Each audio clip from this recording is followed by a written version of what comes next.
فبأي آلاء ربكما تكذبان قرآن کی تلاوت ہر نئے دن کا آغاز اللہ کی کلام سے کرنے والا زندگی کے ہر غم سے دور ہو سکتا ہے۔ ابو موسیٰ اشعری رضی اللہ تعالی عنہ اور عمر رضی اللہ تعالی عنہ کو مقام کیسے ملا؟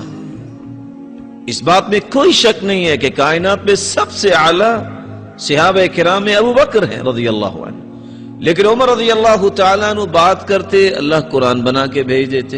بیت اللہ میں آئے کہتے ہیں یا رسول اللہ لو اتخذنا ذلك المقام للمصلى، ہم یہاں مقام ابراہیم پہ نماز نہ پڑھ لیں؟ جبریل ہواؤں اور فضاؤں میں تیرتے ہوئے آئے واتخذوا من مقام ابراہیم مصلى، آیت نازل ہوگی کہ یہاں 2 رکعتیں پڑھیں۔ عمر رضی اللہ تعالیٰ عنہ اللہ کے رسول صلی اللہ علیہ وسلم کے پاس آئے، کہتے ہیں یا رسول اللہ صلی اللہ علیہ وسلم دخل علیک البر والفاجر ولو امرت امہات المؤمنین بالحجاب، آپ کے پاس نیک لوگ بھی آتے ہیں برے لوگ بھی آتے ہیں، آپ مومنوں کی ماؤں کو پردے کا حکم کیوں نہیں دے دیتے؟ ابھی یہ بات مکمل نہیں ہوئی، پردے کی آیات لے کے جبریل امین نازل ہو گیا۔ سبب کیا تھا؟ ان کے بیٹے عبداللہ ابن عمر بیان کرتے ہیں کہ عمر کی حالت یہ تھی كان اذا دخل البيت نشر المصحف قرأ فيه، عمر کی زندگی کا طریقہ یہ تھا نماز پڑھاتے ذکر کرتے اور گھر میں داخل ہوتے سب سے پہلا کام قرآن کھول کے بیٹھ جاتے۔ آج سے 20-25 سال پہلے یہی حالت تھی مسلمانوں کی، لوگ صبح صبح قرآن کھول کے پڑھتے ہیں، باقی کام نہیں۔ آج وہ حدیث میں آتا ہے كان لا ينام الا والسواك عند رأسه، رسول اللہ صلی اللہ علیہ وسلم اس وقت تک سوتے ہی نہیں تھے جب تک عائشہ صدیقہ رضی اللہ تعالی عنہ مسواک تیار کر کے آپ کے تکیے کے پاس رکھ نہیں دیتی تھی۔ آج سوتے وقت بھی ریموٹ پاس ہے اور اٹھتے وقت بھی سب سے پہلا کام ریموٹ ہی ہاتھ میں ہوتا ہے۔ کہاں سے سکون آئے گا؟ جانتے ہیں ریموٹ کس کا؟ وہ رات نا اصل میں لیٹ نائٹ ایک ڈرامہ لگتا ہے۔ اعوذ باللہ اعوذ بوجہ اللہ یبعث الناس علی ما ماتوا، قیامت کے دن ہر شخص اسی حالت میں اٹھایا جائے گا جس حالت میں اسے موت آئی۔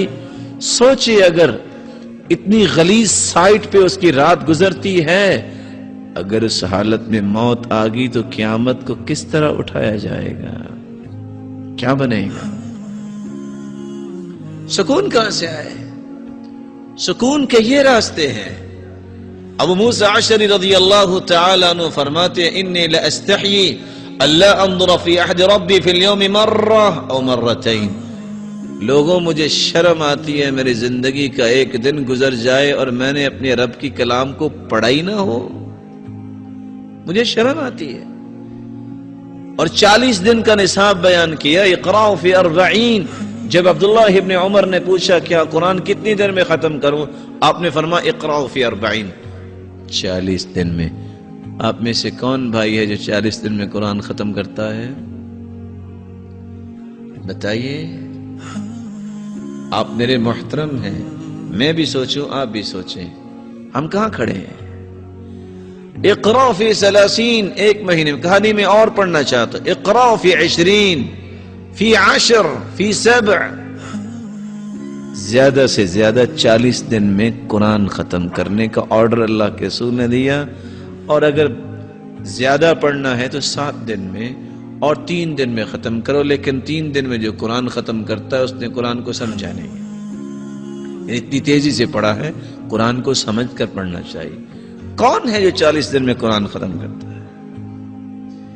یہ روحانی غذا جب تک نہیں ہوگی دنیا کا سکون کہاں سے آئے گا؟ امام احمد بن حنبل رحمۃ اللہ علیہ اور امام شافعی رحمۃ اللہ علیہ استاد شاگرد تھے۔ امام شافعی رحمۃ اللہ علیہ کے پاس کچھ فقہاء آئے اور وہ قرآن کھول کے بیٹھے، پڑھ رہے ہیں اور پڑھ رہے ہیں اور پڑھ رہے ہیں۔ کہتے ہیں ہم بھی آئے ہیں، ہم سے بھی کوئی بات کیجئے۔ کہتے ہیں قد شغلکم الفقہ عن القرآن، تمہیں تو فقہ نے قرآن سے مشغول کر دیا ہے مجھے لگتا ہے۔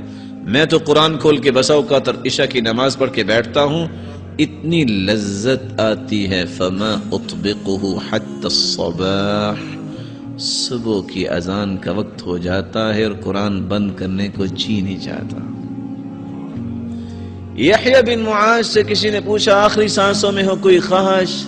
کہتے ہیں 2 خواہشیں، اشتہی من الدنیا شیئین بیتا خالیا ومصحفا جید الخط اقرأ فی، 2 ہی خواہشیں ہیں، دنیا سے جا رہا ہوں، خالی گھر مل جائے، قرآن کا نسخہ مل جائے اور میں بیٹھ کے قرآن پڑھتا نظر آؤں۔